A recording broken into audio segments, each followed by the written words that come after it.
You're seeing this because you have an upcoming decision that you need to make, one that you've kind of been agonizing over for a little while.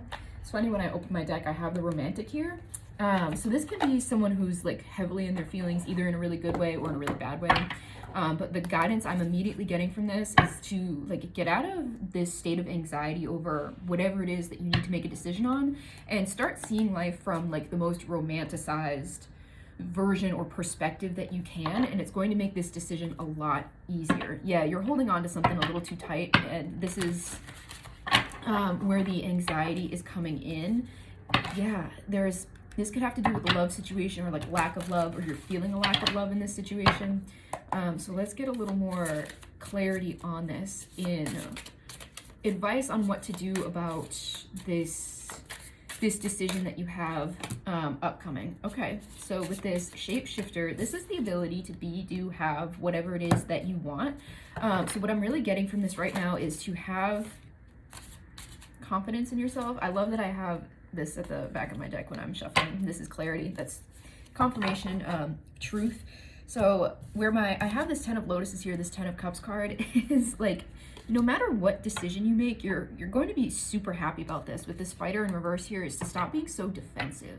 I'm getting that you're making, again, decisions out of this place of anxiety, that you're approaching this in a very defensive, like, how do I keep myself safe? How do I keep myself protected? And you're being asked to really open up. I'm hearing to trust yourself, because again, with this commander this is a sign that you've done the work on yourself, that you're grounded, you're stable. Like, I'm hearing emotionally balanced, even though that doesn't always have a lot to do with this card, but you also are able to separate your emotions from a situation and handle things logically, and like in a very precise manner. So there's no need for you to be agonizing and making a decision from a very defensive point of view. Is that where that romantic card was here, and then this 10 of lotuses is see things from like the highest and happiest perspective. Is that it doesn't matter what decision you make, just know that you're going to be very happy. So if this decision has to do with like a group of people or another person, people that like soul family, that kind of thing, trust that you are making the correct decision by like moving forward with something with them, that kind of thing. Yeah, this could be something that's coming in quickly with this 8 of embers, where you have to make this decision pretty quick, and it's stressing you out with this like this pick clean 10 of swords kind of energy. But this is a card of completion, so you've been through all of the trials and tribulations, so you don't really need to bring that energy to this decision. I like that I have 2 10s here, so you may be seeing 10-10 a lot, and that's a sign that there's something significant coming in for you, or that this is a very significant decision. Yeah, okay, this is my card of victory. This is the 6 of embers, like the 6 of wands. So releasing this defensiveness is going to put you in this state of openness and receptivity to a huge win for you, is what I'm hearing, if you just let yourself have it. Yeah, you're focused on this kind of like 5 of cups, spilled milk energy, that, you know, the 3 cups spilled in front of you, but you've got 2 cups behind you. Is that it's like, turn around, stop focusing on this defensive energy. Yeah, get out of your head. There's so much anxiety coming through with this. This is your call to be confident. Again, with this truth card, is that you've done the work here with this commander. You've done the work. You know who you are. You know what you bring to the table.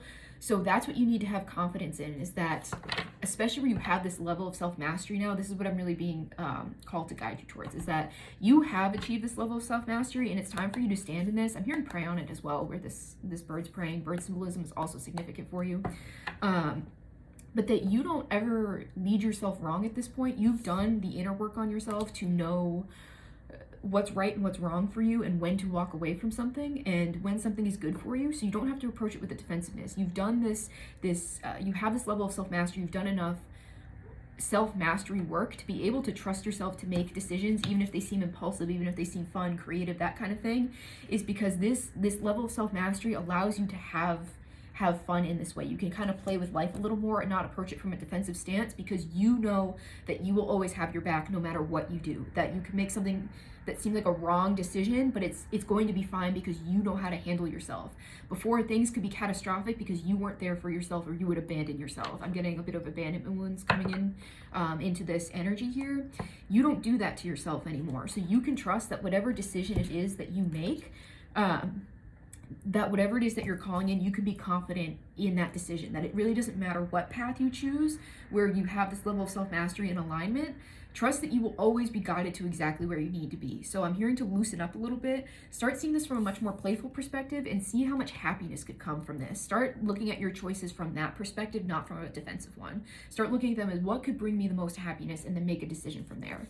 So I hope this helps. If this resonates with you, let me know. If you'd like to book a personal reading with me or a meeting, head to link in my bio. Same with my Substack. Go check that out. Thanks, guys.